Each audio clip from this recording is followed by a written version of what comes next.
Сәлем достар, менің каналыма қош келіпсіздер. Бүгінгі біздің айтатын тақырыбымыз ютубтың функциялары, яғни творческий студияда ютубта видеоларды қалай орынтан өзгертуге болады. Мысалы популярный видео соңында тұрса, соны бірінші қойып, шортс екінші қойып, және жай видеоны үшінші қойып деген сияқты орын өзгерту туралы көрсететін боламын, және авторский право туралы айтатын боламын. Яғни егер сіздің видеоңызды бір ұрлап өзінің каналына салып қойса, сізге авторский право келіп тұрады. Сол кісіге қалай хат жазу, ол кісімен қалай ескерту оған жасау деген сияқты сұрақтарды көрсететін боламын. Видеоны соған шейін қарап, лайк басып, комментарий жазып кетіңіздер. Мен сол комментарийға қарап келесі видеоны сіздерге шығаратын боламын. Ендеше көп созбай видеомызды бастайық. Ең бірінші өзім каналыма кіремін. Мына жерде өзімнің каналдарымды кіресіздер. Менің каналыма қалай ақша істемем. Енді астында мысалы қараңыздар, мына жерде бірінші популярный видео тұр, сосын видео тұр, және шортс тұр. Енді осыны біздер мысалы шортсты бірінші қойып, популярный видеоны екінші қойып, видеоны үшінші қойып жасауымызға болады. Ол үшін біздер мына жердегі управление видео деп тұр, соны басамыз. Міне бізге контент на каналы деп шықты.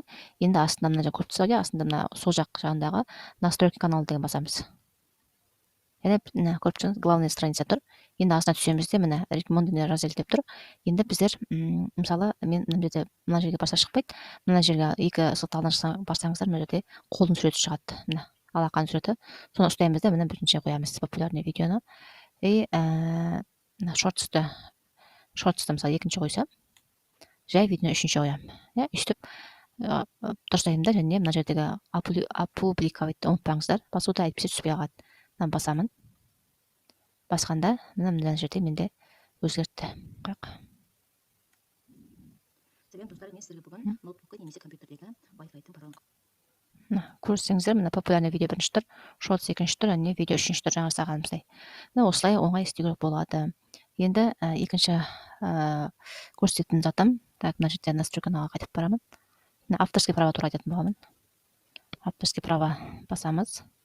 Мына жерде маған авторский право келіп тұр. Мына жерде өзінің видеомды, қызымның видеосын салып едік ютубқа, мына жерде 60% көрініп тұрмаған.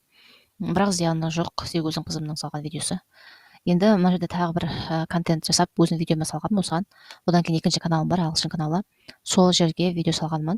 Бірақ оның ішіндегі дауысын көрсеткенмін, сонда да маған авторский право келіп тұр.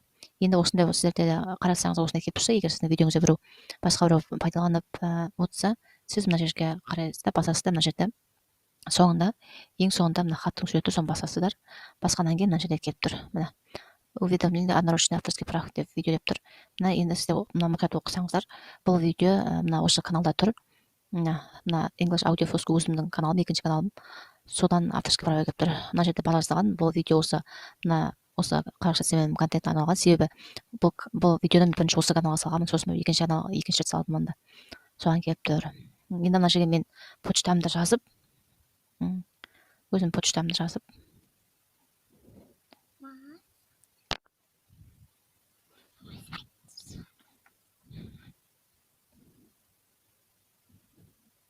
мына өзім почтамды жазып, мына жерге отправить жасауыма болады.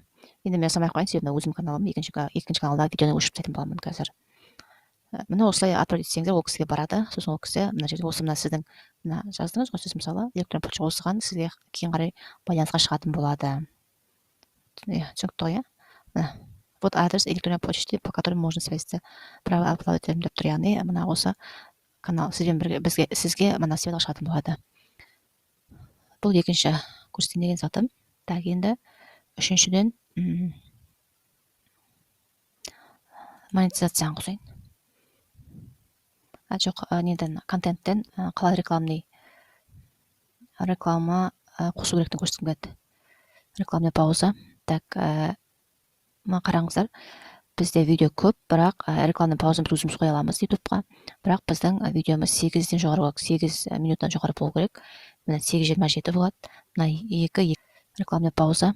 Так, мына қараңыздар, бізде видео көп, бірақ рекламный паузаны біз өзіміз қоя аламыз ютубқа. Бірақ біздің видеомыз 8-ден жоғары, 8 минуттан жоғары болу керек. Міне 8:27 болады.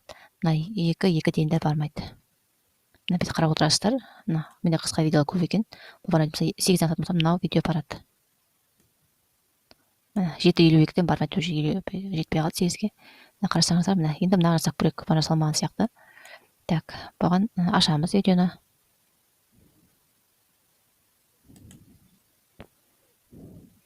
Енді видеоны аштық, енді астына монетизация деп тұр, соны басамыз. Міне қарасаңыздар ең астында міне настроить рекламный пауз деп шығып тұр. Егер 8-ден төмен видеоны ашсаңыздар, мындай свет жанбайды, просто серый болып шығады, мындай көк жанбайды. Ал мына жерде 10 минут болғасын видео жанып тұр. Енді осыны басамыз. Мен қойып тастаппын. Мен бағанда қойған екен. Міне өздеріңіз 8 минуттық мына жерге автоматически қойылатыны бар өзінің. Міне реклама паузасы, міне плюсті басасыздар, сонда сізге түседі. Міне мына жерде мына барсаңыздар бірінші тұрған минут, екінші тұрған секунд, үшінші кадр деп тұр. Соны басасыздар, минутты 1 деп өзгертесіздер, секундты мысалы 1 секунд деп өйстіп өзгертесіздер. Міне менде бір осында 8 минуттан жоғары неге 8-ден астам видео рекламный пауз жасауға болады. Бірақ мына жерде ескертіп тұр, если вы решите выбрать место для размещения рекламы, самостоятельно учитывайте логические паузы видео. Показ рекламы во время каждой рекламы паузы не гарантирован деп тұр. Яғни егер сіз мысалы осындай 10 минуттық видеоға реклама пауз салсаңыз, бұл YouTube осы минуттарда осы 8-інде реклама көрсететін гарантия жоқ.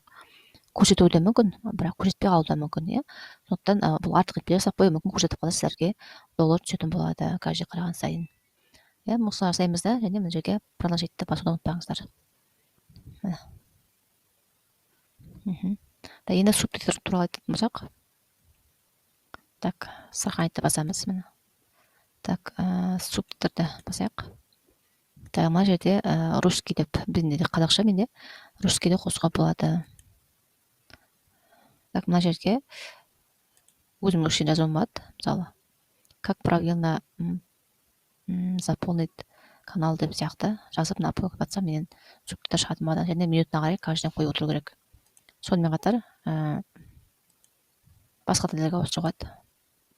Мысалы, английский тілге қоюға болады, германский тілге қоюға болады. Барлығында бір неге жазып алып, переводчик аударып алып, жазып алып, мынада өтеміз және минутына қарай қойып отырамыз. Жалпы видео YouTube туралы осы. Так, авторский права.